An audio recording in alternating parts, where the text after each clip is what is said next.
Hello friends, welcome back to my YouTube channel. মই অনুৰাগ শৰ্মা আপোনালোক সকলোকে পুনৰবাৰ স্বাগতম জনাইছো মোৰ YouTube চেনেলটোলৈ। আজি মই আপোনালোকৰ সন্মুখত এটা নতুন ভিডিঅলৈ উপস্থিত হৈছো আৰু আজিৰ ভিডিঅটোত মই আপোনালোকৰ সৈতে শেয়াৰ কৰিম, ডিসকাস কৰিম শেহতীয়াকৈ Assam public service commission APSC Assam লোকসেৱা আয়োগৰ যোনটো পোষ্ট ওলাইছিলে forest ranger under Assam forest service environment and forest department আসামৰ। সো সেই পোষ্টৰ এতিয়া বৰ্তমান অনলাইন এপ্লিকেশন চলি আছে। সেই পোষ্টৰ আজি আমি ডিসকাস কৰিম এই ভিডিঅটোত। তেওঁলোকৰ স্যালাৰি কিমান হ'ব, ষ্টাৰ্টিং স্যালাৰি, তাৰপিছত লগতে ৱৰ্ক প্ৰফাইল আৰু লগতে কেৰিয়াৰ প্ৰগ্ৰেছন। ঠিক আছে, ৱৰ্ক প্ৰফাইল মানে তেওঁলোকে কি কাম কাজ কৰিব লাগিব জয়েন কৰি পেলাই, আৰু লগতে কেৰিয়াৰ প্ৰগ্ৰেছন মানে তেওঁলোকে প্ৰমোশন পাই পেলাই থ্ৰু প্ৰমোশন কিমান ওপৰলৈকে যাব পাৰিব কেৰিয়াৰত। সো সেইখিনি বস্তু ডিসকাস কৰিম। সো ফৰেষ্ট ৰেঞ্জাৰৰ যোনটো পোষ্ট আছে সেইটো এটা ফৰেষ্ট ৰেঞ্জাৰ নহয় বা ৰেঞ্জ ফৰেষ্ট অফিচাৰ RFO বুলিও কোৱা হয়। ঠিক আছে, ফৰেষ্ট ৰেঞ্জাৰ নহয় বা ৰেঞ্জ ফৰেষ্ট অফিচাৰ বুলিও কোৱা হয়, তেওঁক RFO বুলিও কোৱা হয়। আসাম ফৰেষ্ট সাৰ্ভিস কেডাৰৰ হয়, এইটো এটা ষ্টেট গভৰ্ণমেণ্টৰ আসাম ফৰেষ্ট সাৰ্ভিস কেডাৰত পৰে AFS, আৰু লগতে এইটো এটা ক্লাছ 2 গেজেটেড পোষ্ট হয়। ঠিক আছে, এইটো এটা গেজেটেড অফিচাৰ পোষ্ট হয়, ক্লাছ 2 গেজেটেড পোষ্ট হয়। Class 2 gazetted in the sense এইবিলাক পোষ্ট এতিয়া বৰ্তমান labour inspector of taxes, inspector of excise নহয় বা পুলিচ ইন্সপেক্টৰ, এতিয়া অসমৰ পুলিচ ইন্সপেক্টৰখিনিও ক্লাছ 2 গেজেটেড অফিচাৰতে পৰে। অন্য ষ্টেটৰ পুলিচ ইন্সপেক্টৰবিলাকৰ দেখিব 3টা ষ্টাৰ থাকে, লগতে এডাল ৰিবন থাকে। সো সেইটো কাৰণে গেজেটেড নহয়, ৰিবনডাল থকাৰ লগে লগে গেজেটেড হৈ নপৰে। কিন্তু অসমৰ যোনবিলাক পুলিচ ইন্সপেক্টৰ থাকে তেওঁলোকৰ এটা ষ্টাৰ থাকে, অনলি এটা ছিংগল ষ্টাৰ থাকে, আৰু ষ্টাৰটোত অলপ ডট থাকে। ঠিক আছে, তেতিয়া গম পাব সেইজন গেজেটেড অফিচাৰ। সো সেইখিনি বস্তু জানিব লাগে, তেতিয়া আপোনালোকে গম পাব, মানে ডিফাৰেঞ্চিয়েট কৰিব পাৰিব কোনজন গেজেটেড কোনজন নন গেজেটেড যেতিয়া ইউনিফৰ্মৰ জবৰ কথা আহে। সো এতিয়া বৰ্তমান আমি ফৰেষ্ট ৰেঞ্জৰ কথা পাতি আছোঁ। সো এইটো এনভাইৰনমেণ্ট এণ্ড ফৰেষ্ট ডিপাৰ্টমেণ্ট আসামৰ ওপৰত আণ্ডাৰত পৰে। সো ইয়াতে প্ৰথমতে চেলাৰি কেলকুলেশ্যনটো চাওঁ। পে স্কেলটো হৈ গ'ল 22,000 to 97,000, পে বেন 3ত পৰে। গ্ৰেড পে'টো হৈ গ'ল 10,300। ঠিক আছে, মই অকণমান জুম কৰি দিছোঁ। সো ইয়াতে গ্ৰেড পে 10,300, অন্য ক্লাছ 2 গেজেটেড পোষ্টবিলাকতকৈ অকণমান গ্ৰেড পে'টো বেছি ইয়াতে ফৰেষ্ট ৰেঞ্জাৰৰ। সো বেছিক পে যদি কেলকুলেশ্যন কৰোঁ, সো ন্যূনতম 22,000 ল'ম, প্লাছ গ্ৰেড পে ল'ম 10,300। সো আপোনালোকে টোটেল কৰিলেও পাব 32,300। আৰু ডিয়াৰনেছ এলাৱেঞ্চটো এতিয়া বৰ্তমান চেণ্ট্ৰেল গভৰ্ণমেণ্টে যিহেতু ডিয়াৰনেছ এলাৱেঞ্চ দিয়েতো, আগতে 55% চলি আছিলে, এতিয়া বৰ্তমান কিন্তু উইথ ইফেক্ট ফ্ৰম 1 জুলাই 2025 দিয়েতো 57% আৰু 58% কৰিব। এতিয়া আমি একজেক্ট ফিগাৰটো গম নাপাওঁ 57 নে 58, এই দুটাৰ ভিতৰত কিবা এটা কৰিব। কিন্তু ইয়াতে যোনটো আমি কেলকুলেশ্যন কৰিবৰ কাৰণে দিয়ে লৈছোঁ সেইটো 58% বুলিয়ে লৈছোঁ, 58% অফ বেছিক পে মানে 58% অফ 32,300। সো ইডাৰ 57 বা 58% হ'ব। এতিয়া বৰ্তমান 55% চলি আছে। এইটো গৈ পেলাই আসাম গভৰ্ণমেণ্টতো একেই হ'বগৈ। আসাম গভৰ্ণমেণ্টৰ অক্টোবৰ মাহমানত আপোনালোকৰ যোনটো চেলাৰি পাব, তাতে আপোনালোকৰ এই জুলাইৰ পৰা ধৰা হ'ব 1 জুলাই, আগষ্ট, ছেপ্টেম্বৰ, এই 3 মাহৰ আপোনালোকৰ গোটেইটো বস্তু এৰিয়াৰ হিচাপে পাই যাব, যোনখিনি এডিশ্যনেল দিয়ে বাঢ়ে আৰু চেলাৰিৰ লগত। সো ইয়াতে তেতিয়া ডিএটো হ'ব 58% যদি ধৰোঁ 18,734, কাৰণ 57% নে 58% এতিয়ালৈকে ক্লেৰিটি অহা নাই। তো সেইকাৰণে ইয়াতে 58% ধৰিছোঁ, 57% ধৰিলে অকণমান ইফাল হ'ব আৰু কেইটকামান। হাউচ ৰেণ্ট এলাৱেঞ্চটো 10%, 8% আৰু 7% অফ বেছিক পে। ঠিক আছে, ইয়াতে ফৰেষ্ট ৰেঞ্জাৰৰ আপোনালোকে জেনেৰেলি যোনবিলাক এৰিয়াত আপোনালোকে পষ্টিং পায়, লাইক ফৰেষ্ট এৰিয়াবিলাকতে পাব, ফৰেষ্ট ৰেঞ্জ এৰিয়াবিলাকত। চ' তাতে জেনেৰেলি একমডেশ্যন দিয়া হয়। হাউচ ৰেণ্ট এলাৱেঞ্চটো আপোনালোকৰ যদি আপোনালোকে চৰকাৰী একমডেশ্যন পায় তেতিয়াহ'লে হাউচ ৰেণ্ট এলাৱেঞ্চটো ইয়াতে নাপাব। যদি কেনেবাকৈ চৰকাৰী একমডেশ্যন নাপায় তেতিয়াহ'লে আপোনালোকে হাউচ ৰেণ্ট এলাৱেঞ্চ এটা পাব নিজৰ কাৰণে ঘৰ যোগাৰ কৰি ল'বলৈ, লাইক ৰেণ্টেড হাউচ বা কিবাকিবি। চ' তেতিয়া হাউচ ৰেণ্ট এলাৱেঞ্চটো জেনেৰেলি অন্য এমপ্লয়বিলাকৰ ক্ষেত্ৰত যোনটো এপ্লিকেবল হয় সেইটোৱে হ'ব। যেনেকৈ গুৱাহাটী মেট্ৰ' এৰিয়াত হ'লে মানে 10%, তাৰপিছত তাতকৈ তলৰ চাব ডিভিজনেল বা অন্য ডিষ্ট্ৰিক্ট হেডকোৱাৰ্টাৰবিলাকত হ'লে 8%, আৰু লগতে বাকী 7% হ'লে মানে তাতকৈ সৰু জেগাবিলাকত হ'লে 7% অফ বেছিক পে হয়। চ' ইয়াতে 10% বুলি ধৰিছোঁ 3,230। যদি কেনেবাকৈ আপোনালোকে চৰকাৰী কোৱাৰ্টাৰ পায় সেই 3,230 টকা, ইয়াতে মই 10% বুলিয়ে ধৰিছোঁ, কেতিয়াবা 8% বা 7% হ'ব পাৰে, তেতিয়া এই পইচাটো আপোনালোকে নাপায়। মেডিকেল এলাৱেঞ্চটো 600। চ' এতিয়া গ্ৰছ চেলাৰী কেলকুলেশ্যনৰ ক্ষেত্ৰত আমি প্ৰথমতে ধৰিম basic pay 32,300 plus dearness allowance 18,734 plus 3,230 house rent allowance, আৰু লগতে মেডিকেল এলাৱেঞ্চ 600। চ' ইয়াতে গ্ৰছ চেলাৰিটো হ'ব 54,864। এতিয়া কিছুমান ডিডাকশ্যনছ আছে। ডিডাকশ্যনছ মানে নেশ্যনেল পেঞ্চন ছিষ্টেম, NPS বা ইউনিফাইড পেঞ্চন স্কিম, UPSত ডিডাকশ্যন হয় 10% অফ বেছিক পে প্লাছ দিয়ে, 10% অফ বেছিক পে প্লাছ দিয়ে যদি কৰোঁ, বেছিক পে কিমান আছিলে 32,300 প্লাছ দিয়ে 18,734, মানে 58% যদি ধৰোঁ তেতিয়াহ'লে আপোনালোকৰ হ'ব 51,034। চ' ইয়াতে 5,103 ৰুপিজ আপোনালোকৰ প্ৰত্যেক মাহে ডিডাক্ট হ'ব NPS বা UPS যোনটো আপোনালোকে অফ কৰে ঠিক আছে যোনটো আপোনালোকে চুজ কৰে বাকি গ্ৰুপ ইন্সুৰেন্স স্কিমত 300 रुपीस এটা মাইনাস হ'ব আৰু মুখ্যমন্ত্ৰী লোক সেৱক আৰোগ্য যোজনা MMLSAY 325 रुपीस এটা ইয়াতে ডিডাক হ'ব এটো কম্পালসৰি হয় প্ৰত্যেক এমপ্লয়ৰ কাৰণে আৰু প্ৰফেশনাল টেক্স এটা ডিডাক হ'ব 208 रुपीस সো ইয়াতে টোটাল ডিডাকশনস আহি যাব 5103 প্লাস 300 প্লাস 325 প্লাস 208 সো এইগিটা ডিডাকশন যোনগিটা আমি চালু NPS বা UPS or 5103 plus group insurance scheme GIS 300 plus MMLSAY 325 plus professional tax 208 rupees so total deduction of 5,936 rupees ঠিক আছে so net enhanced salary যদি চাও আমি আপোনালোকৰ লাষ্ট টাইম অকমান আগতে গ্ৰোস স্যালাৰিটো কিমান পাইছিলো এই ৰেড কালাৰ লিখা আছে 54864 মাইনাস যোনটো ডিডাকশন আছিল এটো গ্ৰীন কালাৰ 5936 এটো মাইনাস কৰিলে আপোনালোকৰ নেট ইনহেন্স স্টাৰ্টিং স্যালাৰি ঠিক আছে এটো স্টাৰ্টিং স্যালাৰিটো বাহি গৈ থাকিব 48938 rupees plus travelling allowance plus special allowance travelling এলাউন্সটো আপোনালোকৰ ইয়াতে ফৰেষ্ট ৰেঞ্জাৰত থাকিব কাৰণ আপোনালোকে ফৰেষ্ট এৰিয়া বিলাক ভিজিট কৰি থাকিব লাগিব ওয়াৰ্ক প্ৰফাইলত গলে মানে আমি গম পাম সো ইয়াতে আপোনালোকৰ ট্ৰেভেলিং এলাউন্স থাকিব গাড়ী চাৰি বিলাক প্ৰভাইড কৰা হয় সো ইয়াতে ট্ৰেভেলিং এলাউন্সটো আপোনালোকক হয়তো বেলেগকে নিদিব পাৰে যদি কিবা তেনেকুৱা স্পেশাল সাৰ্কামস্টেন্সেস ক্ৰিয়েট হয় তেতিয়া হয়তো ট্ৰেভেলিং এলাউন্স পাব প্লাস স্পেশাল এলাউন্স হেখিনি বস্তু থাকিব সো ইয়াতে মই 48928 দেখুৱাইছো সো ইয়াতে অলপ সলপ বাহি পেলাই 50000 মান হবগে পাৰে আৰু কিবা কিবি যদি এক্সট্ৰা কিবা কিবি লাগে সো গুটেখিনি বস্তু ইয়াতে কভাৰ কৰাটো পসিবল নহয় বহুত বিলাক বস্তু হয়তো মই মিস কৰিব পাৰো কিছুমান বেলেগ এলাউন্সেস সো ইয়াতে আপোনালোকে ধৰি লওক স্টাৰ্টিং ইনহেন্স স্যালাৰিটো এপ্ৰক্স 50000 মান হ'ব ঠিক আছে সো এটো হৈ গ'ল স্যালাৰি 50000 মান আপোনালোকে স্যালাৰি পাব স্টাৰ্টিং স্যালাৰি ইনহেন্স স্যালাৰি গুটেবিলাক ডিডাকশন কৰা মেলাৰ পিছত আপোনালোকৰ যোনটো স্যালাৰি ড্ৰ কৰিব আপোনালোকৰ স্যালাৰি একাউণ্টত যোনটো পইচা সোমাব সো হেতু 50000 মানৰ ওচৰাচৰিকে সোমাব এতিয়া জব বা ওয়াৰ্ক প্ৰোফাইল আহিছো এজন ফৰেষ্ট ৰেঞ্জাৰে কি কৰিব লগিয়া হয় ঠিক আছে a forest ranger's job is to protect and manage forest areas ensuring the wellbeing of both the environment and the public ঠিক আছে ফৰেষ্ট ৰেঞ্জাৰ এজনৰ যোনটো জব আছে হেতু তেওঁৰ মেইন কামটো হ'ল যে ফৰেষ্ট এৰিয়া এটা প্ৰটেক্ট কৰা আৰু লগতে ফৰেষ্ট এৰিয়া এটা মেনেজ কৰা সো দ্যাট এনভাইৰনমেণ্ট আৰু পাব্লিক দুইটাৰে ৱেলবিঙৰ লগত এটো বস্তুটো খাপ খাই উঠে মানে দুইটাৰে ভাল হয় মানে এনভাইৰনমেন্টৰো ভাল হক আৰু পাব্লিকৰো ভাল হক This involves a wide range of duties including wildlife and habitat management, fire prevention and response, visitor assistance and education, law enforcement and maintenance and administration. ঠিক আছে ফৰেষ্ট ৰেঞ্জাৰ বহুতখিনি কাম কৰিব লগা হয় ইয়াতে তেওঁলোকৰ যোনটো এৰিয়া থাকিব ৰেঞ্জ ফৰেষ্ট ৰেঞ্জ থাকিব তাতে আপোনালোকৰ ওয়াইড ৰেঞ্জ অফ ডিউটিজ থাকে লাইক ওয়াইল্ডলাইফ আৰু হেবিটেট মেনেজমেন্ট কৰিব লাগে গুটেখিনি বস্তু মেনেজ কৰিব লাগে ফায়াৰ প্ৰিভেনচন কৰিব লাগে যেনেকৈ ফৰেষ্ট ফায়াৰ বা কিবা কিবি হয় বা তেনেকৈ যদি কেনেবাকৈ জুই লাগে সেইখিনি প্ৰিভেন্ট কৰিব লাগে লগতে ভিজিটৰ এছিষ্টেন্স আৰু এডুকেশ্যনো দিব লগা হয় কোনবা যদি ভিজিট কৰে হেতু এৰিয়া সো তাত ভিজিটৰ্স এছিষ্টেন্স আৰু এডুকেশ্যনো কৰিব লাগে হেবিলাক বস্তু হে এৰিয়াটোৰ ওপৰত আপোনালোকে ইনফৰমেশ্যনো প্ৰভাইড কৰিব লাগিব ভিজিটৰ্সখিনিক আৰু লগতে ল এনফৰ্সমেন্টটো কৰিব লাগে হয় আৰু মেনেজমেন্ট মেইনটেনেন্স আৰু এডমিনিষ্ট্ৰেশ্যন হে গুটেখিনি বস্তু তেওঁলোকে চাই এডমিনিষ্ট্ৰেশ্যন মেইনটেনেন্স ল এনফৰ্সমেন্ট গুটেখিনি বস্তু ফৰেষ্ট ৰেঞ্জাৰৰ ওপৰত ডিপেন্ড কৰিব তেওঁৰ নিজৰ এৰিয়া ঠিক আছে নিজৰ ফৰেষ্ট ৰেঞ্জত আৰু they are essentially the caretakers of our forest working to preserve them to future generations ঠিক আছে আৰু তেওঁলোকে এসেনশিয়ালি কেয়াৰটেকাৰ হয় আমাৰ ফৰেষ্ট বিলাক ওয়াইল্ডলাইফ বিলাকৰ আৰু লগতে তেওঁলোকে হেতু কি বুলি কয় ফিউচাৰ জেনাৰেশ্যনৰ কাৰণে তেওঁলোকে এইখিনি বস্তু প্ৰিজাৰ্ভ কৰে তেওঁলোকৰ কামকাজবিলাক এইবিলাকৰ লগতে জড়িত হৈ থাকে ঠিক আছে আৰু কিছুমান ডিটেইল ব্ৰেকডাউন আছে like wildlife and habitat management wildlife আৰু হেবিটেট মেনেজমেণ্টটো কি কৰে মনিটৰিং কৰে ঠিক আছে forest rangers monitor the health and condition of the forest ecosystem including wildlife populations and habitat quality so' forest ৰেঞ্জাৰে গোটেই বস্তুবোৰ মনিটৰ কৰে তাতে গোটেইখিনি বস্তু তেওঁলোকে চোৱা চিতা কৰে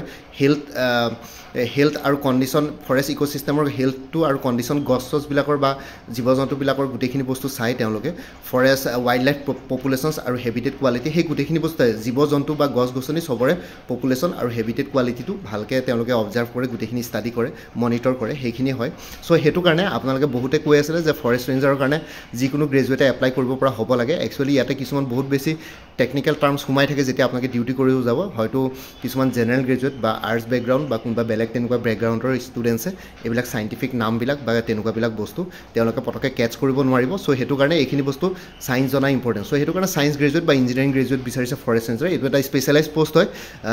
যোনটোন গ্ৰেজুৱেটক ভৰাই দিলে মানে ইয়াতে তেওঁলোকে বস্তুবোৰ ধৰিব নোৱাৰিব পাটনা নাপাব ঠিক আছে সো হেতু এটা মেইন ৰিজন হয় ইয়াতে যে স্পেশালাইজ পোষ্ট হয় সো জাগে তাকে ইয়াতে দিব নোৱাৰে জেনেৰেলাইজ এডমিনিষ্ট্ৰেটিভ পোষ্ট নহয় এটো আৰু লগতে হৈ গ'ল নেক্সটটো হ'ল প্লেণ্টিং ঠিক আছে they may be involve in planting trees and seedlings to maintain or restore forest areas so' forest এৰিয়াজবিলাকত তেওঁলোকে গছ গছনি খেলাৰ ক্ষেত্ৰত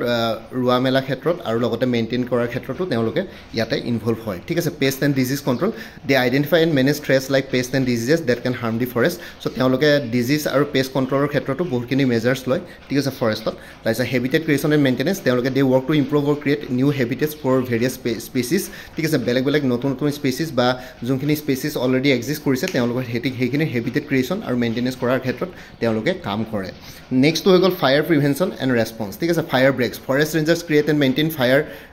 ব্ৰেক্স to prevent the spread of wild fire so' যোনবিলাক ফৰেষ্ট ফায়াৰ বা ৱাইল্ড ফায়াৰ্ছ হয় সেইবিলাকৰ ক্ষেত্ৰত তেওঁলোকে সেই যদি কেনেবাকৈ জুই লাগে যেনেকৈ আপোনালোকে আমেৰিকাৰ কেলিফৰ্ণিয়াত বা ক'ৰবাত জুই লগা দেখিছে চ' তেনেকুৱা ধৰণৰ ভাৰততো বহুতবিলাক জেগাত লাগে চ' সেইখিনি বস্তু প্ৰিভেণ্ট কৰিবৰ কাৰণে বা কেনেবাকৈ যদি ফৰেষ্ট ফায়াৰ আৰম্ভ হয় তেওঁলোকে সেইখিনি বস্তু কেনেকৈ কণ্ট্ৰল কৰিব চ' সেইখিনি বস্তুৰ ক্ষেত্ৰতো তেওঁলোকে ইয়াতে প্ৰিভেনশ্যন আৰু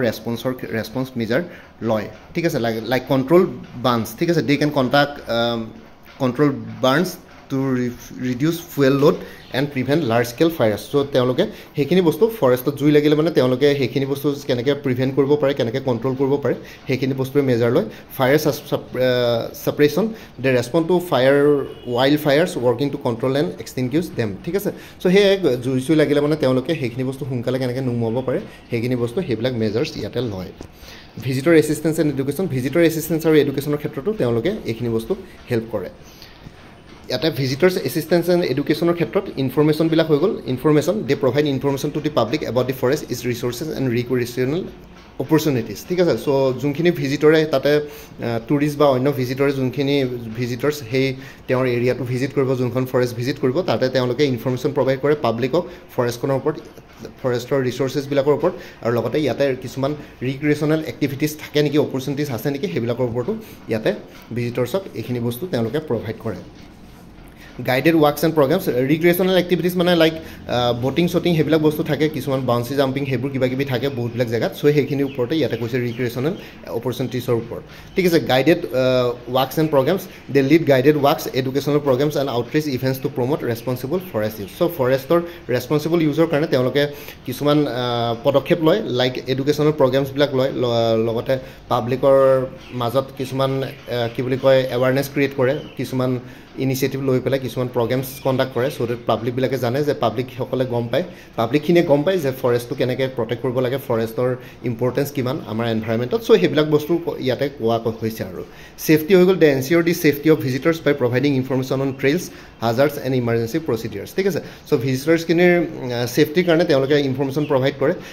ইমাৰ্জেঞ্চি প্ৰচিডিউৰ্ছবিলাক ইয়াতে কেনেবাকৈ কিবা ইমাৰ্জেঞ্চি চিটুৱেশ্যন যদি ক্ৰিয়েট হয় তেতিয়ালৈকে ভিজিটৰ্ছবিলাকে কেনেকৈ সেইখিনি কোপ আপ কৰিব বা কেনেকৈ বাচিব চ' সেইখিনি হৈ গ'ল ল এনফৰ্চমেণ্ট আৰু ছেফটিৰ ওপৰত যদি কথা কওঁ তেতিয়াহ'লে ল এনফৰ্চমেণ্টৰ ক্ষেত্ৰত ইয়াতে পেট্ৰলিং হয় they patrol the forest to enforce regulations and prevent illegal activities so' ইয়াতে ফৰেষ্টবিলাক পেট্ৰল কৰিব লাগে তেওঁলোকে লগতে ইয়াতে যদি কিবা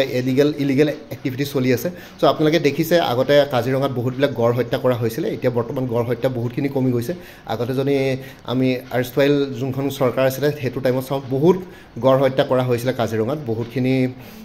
গড়ৰ পপুলেশ্যন অলমষ্ট কমি গৈছিলে এতিয়া গড়ৰ পপুলেশ্যন লাহে লাহে বাঢ়িছে সেইখিনি ক্ষেত্ৰত অলপ হ'লেও চৰকাৰে নতুন নতুন পদক্ষেপ লৈছে চ' সেই তেনেকুৱা বস্তু সেইখিনি বস্তু ইলিগেল এক্টিভিটিছবিলাক তেওঁলোকে প্ৰিভেণ্ট কৰিব লাগিব আৰু ইয়াতে আপোনালোকৰ যিহেতু ৱাকিং টেষ্ট আছে ৱাকিং টেষ্টৰ মেইন কাৰণ এইটোৱে আপোনালোকে পেট্ৰলিং কৰাৰ ক্ষেত্ৰত কেতিয়াবা ফৰেষ্টৰ প্ৰত্যেকটো এৰিয়াতে গাড়ী যোৱাটো পচিবল নহয় এটা নিৰ্দিষ্ট জেগালৈকে আপোনালোকে গাড়ীত যাব লাগিব তাৰপিছত আপোনালোকে পেট্ৰল কৰিবলৈ ৱাকিং মোডত যাব লাগিব চ' সেই ৱাকিং কৰোঁতে আপোনালোকে কেতিয়াবা 20-30 কিলোমিটাৰ হ'লেও খোজ কাঢ়িবলগীয়া হয় চ' সেইটো কাৰণে আপোনালোকৰ ৱাকিং টেষ্টটো ইয়াতে থাকে আপোনালোকৰ ষ্টেমিনাটো টেষ্ট কৰা হয় enforcement they issue citations, warnings or other penalties for violations of forest regulations. So ইয়াতে ডিষ্ট্ৰিক্ট কি বুলি কয় ট্ৰান্সপৰ্ট অফিচাৰ DTO বা অন্য এনফৰ্চমেণ্ট ইনস্পেক্টৰ বা MVI বিলাকে যোনবিলাক প্ৰিভেনশ্যনছ লয় পেনাল্টিজ হেৰি মানে ইম্প'জ কৰে যেতিয়া আপোনালোকে হেৰি ট্ৰেফিক ৰুল ভায়োলেট কৰে চ' ইয়াৰ সেই ফৰেষ্টৰ ক্ষেত্ৰতো আপোনালোকৰ যদি কেনেবাকৈ কিবা ভায়োলেট কৰে পেনাল্টিজ ইয়াতে আহি যায় ফৰেষ্ট ৰেগুলেশ্যনৰ আণ্ডাৰত চ' এইখিনি ফৰেষ্ট ৰেঞ্জাৰে চায় ঠিক আছে search and rescue they participate in search and rescue operation for lost or injured individuals so' কেনেবাকৈ যদি কোনোবা ভিজিটৰ্ছ বা কিবা হেৰাই তেতিয়াহ'লে চাৰ্চ আৰু ৰেস্কিউ অপাৰেশ্যনছো তেওঁলোকে কণ্ডাক্ট কৰে নেক্সটটো হৈ গ'ল মেইনটেনেঞ্চ এণ্ড এডমিনিষ্ট্ৰেশ্যন ঠিক আছে trail maintenance they maintain trails camp sites and other facilities within the forest. So forestor ভিতৰত যোনবিলাক trails থাকে বা camp sites থাকে সেইখিনি বা অন্য facilities থাকে সেইখিনি তেওঁলোকে মেইনটেইন কৰে record keeping they keep records of wildlife sightings environmental incidents and other relevant data. So তেওঁলোকে record বিলাকো ৰাখি থয় environmental incidents বিলাক বা wildlife sightings যোনবিলাক ফটো ফটো হেবোৰ লয় আৰু লগতে relevant data কোনটো প্ৰজাতিৰ কোনটো স্পেচিছৰ কিমান পপুলেশ্যন আছে হেবোৰ বস্তু তেওঁলোকে ইয়াতে ৰেকৰ্ড ৰাখে equipment maintenance they maintain and repair equipment used for various forest management activities যোনবিলাক equipments লাগে হেবিলাকো তেওঁলোকে মেইনটেইন আৰু ৰিপেয়াৰ ৰিপেয়াৰ এক্টিভিটিজ বিলাক তেওঁলোকে হাতত লয় ঠিক আছে ফৰেষ্টৰ ইকুইপমেন্টছ মানে কি সাৰ্ভিলেন্স কেমেৰা যে হক বা ফৰেষ্ট গাৰ্ড সকলৰ যোনখিনি ওয়েপনছ থাকে ঠিক আছে গানছ এণ্ড অল তাৰপিছত আৰু লগতে যোনখিনি ভেহিকলছ থাকে হেবিলাকৰো equipment maintenance or ভিতৰতে পৰে আৰু in addition to these core duties forest rangers may also be involved in আৰু এই ওপৰৰ যোনগিটা পাঁচটা মই আপোনালোকক মেইন core dutiesৰ কথা ক'লো তাৰ উপৰি ফৰেষ্ট ৰেঞ্জাৰ বিলাকে অন্য কিছুমান ডিউটিজ ইয়াতে কন্ডাক্ট কৰে like collecting data on soil rainfall and other environmental factors কিছুমান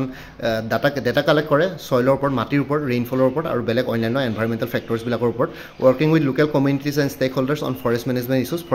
ইছ্যুৰ ক্ষেত্ৰত তেওঁলোকে লোকেল কমিউনিটিজ আৰু ষ্টেক হোল্ডাৰ্ছ বিলাকৰ সহায় লয় একেলগে কাম কৰে supervising timber harvesting operations and ensuring sustainable practices so timber মানে কাঠচাট বিলাক এইবিলাকৰ ক্ষেত্ৰত হাৰ্ভেষ্টিঙৰ অপাৰেশ্যনছ বিলাক লয় আৰু লগতে সাষ্টেইনেবল প্ৰেক্টিচেছ বিলাক এনচিয়ৰ কৰে ঠিক আছে ৰেছপন্সিং to emergencies such as flood storms or animal attacks so animal attack হ'ব পাৰে যেনেকৈ মেন এনিমেল কনফ্লিক্টত মেন এলিফেণ্ট কনফ্লিক্টত এলিফেণ্ট বিলাক ইনভলভ হৈ থাকে লগতে কিছুমান বাঘ চাগ বিলাকেও এটেক কৰে সো তেনেকুৱা ধৰণৰ এনিমেল এটেক নহয় বা যদি বানপানী চানপানী হয় লগতে এনিমেল বিলাকৰ বহুতখিনি ক্ষতি হয় সো ইয়াতে আৰু লগতে ষ্টৰ্ম বা কিবা ধুমুহা বৰষুণ আহিলে সেইখিনিও ৰেছপন্ডিং অফ ইমাৰ্জেঞ্চিজ তেওঁলোকে ইয়াতে ফৰেষ্ট এৰিয়াত তেওঁলোকে ইয়াতে এইখিনি বস্তু চায় ঠিক আছে সো এইখিনি হৈ গ'ল ৱৰ্ক প্ৰফাইলটোৰ ওপৰত সো আই হোপ আপোনালোকে গম পালে ফৰেষ্ট ৰেঞ্জাৰ এজনে কি কাম কৰিবলগীয়া হয় এজ এ ফৰেষ্ট ৰেঞ্জাৰ এতিয়া আমি যাম কেৰিয়াৰ প্ৰগ্ৰেশ্যনৰ ওপৰত ঠিক আছে কেৰিয়াৰ প্ৰগ্ৰেশ্যনটো আপোনালোকক মই ভালকৈ দেখুৱাই দিম ইয়াতে খালি কিছুমান কথাত আপোনালোকে অলপমান ডিমোটিভেট হ'ব পাৰে তথাপিতো মই আপোনালোকৰ সৈতে শ্বেয়াৰ কৰিছোঁ বাৰু আপোনালোকে এবাৰ চাব এতিয়া আমি আহি গ'লোঁ কেৰিয়াৰ প্ৰগ্ৰেশ্যনৰ ওপৰত ঠিক আছে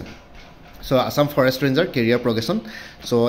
as an officer working in the Assam Forest Service, candidate can get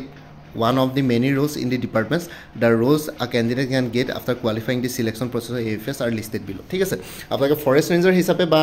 Assam forest service officer হিচাপে ক্যান্ডিডেট এজনে যেতিয়া সিলেক্ট হ'ব বা ৰিক্ৰুইটেড হ'ব তেতিয়ালে তেওঁলোকে বহুতখিনি ৰুলছ ইয়াতে প্লে কৰিবলগীয়া হয় সো সেই ৰুলছখিনি আমি প্ৰত্যেকটো পোষ্টৰ এগেইনষ্টে প্ৰত্যেকটো পজিশনৰ এগেইনষ্টে আমি ইয়াতে ডিসকাস কৰিম প্ৰথমটো হৈ গ'ল আপোনালোকে তলৰ ফালৰ পৰা যদি চাওঁ ফৰেষ্ট ৰেঞ্জ অফিচাৰ মানে এইটো ফৰেষ্ট ৰেঞ্জ অফিচাৰ নহয় একচুৱেলি ৰেঞ্জ ফৰেষ্ট অফিচাৰ হ'ব RFO হ'ব ঠিক আছে অলপ উল্টাকে লিখিলোঁ কিন্তু কিছুমান ষ্টেটত ফৰেষ্ট ৰেঞ্জ অফিচাৰ FRO বুলিও কয় কিন্তু আমাৰ অসমত জেনেৰেলি ফৰেষ্ট ৰেঞ্জাৰ বুলিয়ে কয় RFO বুলিও কেতিয়াবা কোৱা হয় ঠিক আছে ৰেঞ্জ ফৰেষ্ট অফিচাৰ বা ফৰেষ্ট ৰেঞ্জাৰ দুইটা একেটাই পোষ্ট হয় and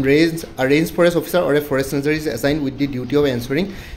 effectual management of the forest land that comes under their area of operations ঠিক আছে সো মই এটো বুজালো যে ফৰেষ্ট ৰেঞ্জাৰ এজনে বা ৰেঞ্জ ফৰেষ্ট অফিচাৰ এজনে তেওঁৰ যোনটো এৰিয়া আছে এৰিয়া অফ অপাৰেশনছ হেতুৰ ওপৰত মেনেজমেন্ট কৰে গুটেখিনি বস্তু চোৱাচিতা কৰে বহুতখিনি কাম থাকে মই আপোনালোকক জনালো সো নেক্সট প্ৰমোশনটো হৈ গ'ল assistant conservator forest and assistant conservator forest work in close coordination with the higher level officers and work on the tasks assigned by the authorities so assistant conservator forest এজনে তেওঁলোকৰ ইয়াৰ next প্ৰমোশনটো পালে মানে assistant conservator forest হয় assistant conservator forest এজনে higher level officers বিলাকৰ লগত একেলগে coordinate কৰি পেলাই যোনখিনি টাস্ক তেওঁলোকক এজাইন কৰে অথৰিটিছে সেইখিনিৰ ওপৰত কাম কৰে নেক্সট পজিশনটো হৈ গ'ল ডেপুটি কনজাৰভেটৰ ফৰেষ্ট ঠিক আছে বা ডিভিজনৰ ফৰেষ্ট অফিচাৰ DFO দুইটা একেটাই পোষ্ট হয় নামগিটা বেলেগ বেলেগ কেতিয়াবা ডেপুটি কনজাৰভেটৰ ফৰেষ্ট বুলি ক'ব পাৰে কিছুমান এৰিয়াত নহলে কিছুমানত ডিভিজনৰ ফৰেষ্ট অফিচাৰ বুলি ক'ব পাৰে a deputy conservator forest that is a ডিভিজনৰ forest officer manages the wild life and environment related issues in the forest land of a state ঠিক আছে এখন ষ্টেটৰ ফৰেষ্ট লেণ্ড আৰু এনভাইৰনমেন্টেল ৰিলেটেড ইস্যুজ বিলাকৰ ওপৰত তেওঁলোকে এইখিনি বস্তু মেনেজমেন্টৰ কাম কৰে নেক্সট হৈ গ'ল additional chief conservator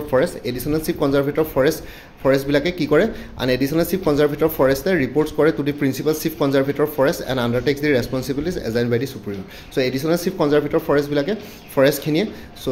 principal chief conservator forest ক ৰিপৰ্ট কৰে আৰু লগতে যোনখিনি ৰেসপন্সিবিলিটিজ তেওঁলোকক এজাইন কৰা হয় সেইখিনি বস্তু সুপাৰভাইজ কৰে আন্ডাৰটেক কৰে আৰু লগতে ওপৰৰ মানে প্ৰিন্সিপাল চিফ কনজাৰভেটৰ ফৰেষ্টক এইখিনিৰ ওপৰত জনায় নেক্সট হৈ গ'ল principal chief conservator forest commonly known as the head of forest force ঠিক আছে হেড অফ ফৰেষ্ট ফ'ৰ্চ বুলি কোৱা হয় কমনলি আৰু principal chief conservator forest is the supreme position in Indian forest ছাৰ্ভিচৰ এটা সুপ্ৰিম পজিশ্যন হয় এইটো ইণ্ডিয়ান ফৰেষ্ট ছাৰ্ভিচত পৰে সি manages all the wild life issues in the state where he is deputed so' এখন ষ্টেটৰ অসমৰ প্ৰিন্সিপাল চিফ কনজাৰভেটৰ ফৰেষ্ট এজনেই থাকে চ' ইয়াতে তেওঁ গোটেইখিনি বস্তু ইয়াতে মেনেজ কৰে গোটেই ষ্টেটখনৰে গোটেই ফৰেষ্ট কভাৰটোৰ ওপৰত ঠিক আছে এতিয়া আমি যদি চাওঁ ফৰেষ্ট ৰেঞ্জাৰৰ প্ৰথম প্ৰমোশ্যনটো পাব আপোনালোকে এছিষ্টেণ্ট কনজাৰভেটৰ ফৰেষ্ট ইয়াতে জেনেৰেলি আমি যদি ছাৰ্ভিচ ৰুলছ চাওঁ তেতিয়াহ'লে ছাৰ্ভিচ ৰুলছত আপোনালোকৰ মিনিমাম 5 to 6 ইয়াৰ্ছত এছিষ্টেণ্ট কনজাৰভেটৰ ফৰেষ্ট হ'ব লাগে ফৰেষ্ট ৰেঞ্জাৰ এজনে কিন্তু আজিকালি কি হৈছে ইয়াতে ছাৰ্ভিচ ৰুলছখিনি ৰিভিউ কৰা নাই বা নতুনকৈ কোনো চেঞ্জেছ কৰা নাই আসাম গভৰ্ণমেণ্টে চ' সেইটো কাৰণে কি হৈছে প্ৰমোশ্যন পোৱাত বহুত খেলি মেলি হৈছে চ' এজন ফৰেষ্ট ৰেঞ্জাৰে মাজতে 2024ত মই কিবা এটা নিউজ পাইছিলোঁ ফৰেষ্ট ৰেঞ্জাৰসকলে আসাম গভৰ্ণমেণ্টৰ আসাম ফৰেষ্ট ছাৰ্ভিচৰ যোনখিনি ফৰেষ্ট ৰেঞ্জাৰ হিচাপে জইন কৰিছিলে তেওঁলোকে বহুতখিনি প্ৰটেষ্ট কৰিছিলে আন্দোলন কৰিছিলে এইখিনিৰ ওপৰত যে ফৰেষ্ট ৰেঞ্জাৰ হিচাপে তেওঁলোকে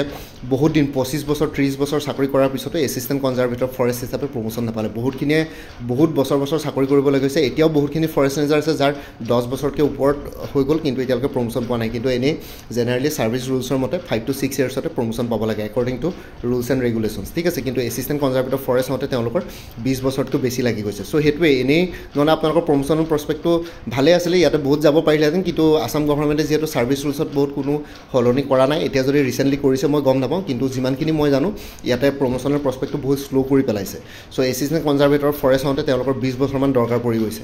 নেক্সট হৈ গ'ল ডেপুটি কনজাৰভেটৰ ফৰেষ্ট বা DFO ফৰেষ্ট ৰেঞ্জাৰ হিচাপে আপোনালোকে জইন কৰি DFOলৈকে যাব পাৰে আৰু ডিভিজনৰ ফৰেষ্ট অফিচাৰ দুই এজন গৈছে মাজতে মহৎ তালুকদাৰ বুলি DFO এজন দেখিছিলে পইচা মাৰি পেলাই জেলত গৈছিলে চ' সেই তেনেকুৱা ধৰণৰ এই ওপৰৰ লেভেলত মাত্ৰ দুটামান প্ৰমোশ্যন পাব পাৰে ফৰেষ্ট ৰেঞ্জাৰৰ পৰা আৰু DFO মানলৈকে যাব পাৰে DFOলৈকে যাব পাৰে অসমত কিন্তু তাতকৈ ওপৰত বাকী যোনকেইটা পোষ্ট থাকে এডিশ্যনেল চিফ কনজাৰভেটৰ ফৰেষ্ট বা প্ৰিন্সিপাল চিফ কনজাৰভেটৰ ফৰেষ্ট মাজতে দুই এটা আৰু চাব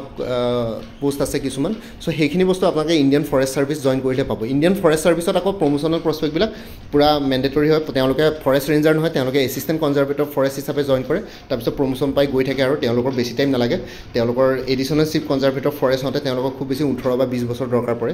বাকী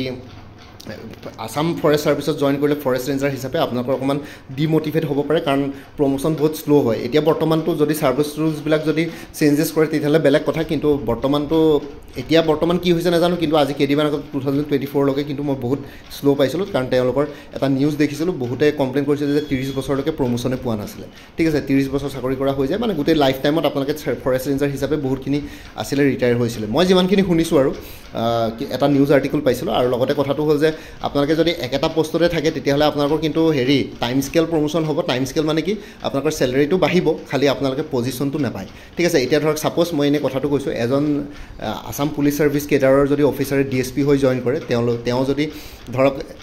SP হ'বগৈ লাগে 12 to 13 ইয়াৰ্ছত তেওঁলোক যদি 12 to 13 ইয়াৰ্ছত ধৰক DSP হ'ল কিন্তু তথাপিতো SP স্কেলটো পাব লাগিব ঠিক আছে চ' তেনেকুৱা ধৰণৰ সেইটো টাইম স্কেল বুলি কয় এটা টাইমত তেওঁ স্কেলটো দি দিয়ে খালি পজিশ্যনটো দিব নোৱাৰে কাৰণ হায়াৰ গ্ৰেড কেতিয়াবা পোষ্ট নাথাকিব পাৰে চ' সেই তেনেকুৱা ধৰণৰ কথা চ' তেওঁ যদি ডিম'টিভেট নহয়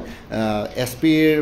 হেৰিটো দি দিব পাৰে চেলেৰিটো দিব পাৰে ইয়াতো ফৰেষ্ট ৰেঞ্জাৰবিলাকৰ এনেকুৱা 20 বছৰ 25 বছৰ চাকৰি কৰাৰ পিছত আপোনালোকে DFO ডিভিজনেল ফৰেষ্ট অফিচাৰ বা ডেপুটি কনজাৰভেটৰ ফৰেষ্টৰ চেলেৰিটো পাই যাব পাৰে কিন্তু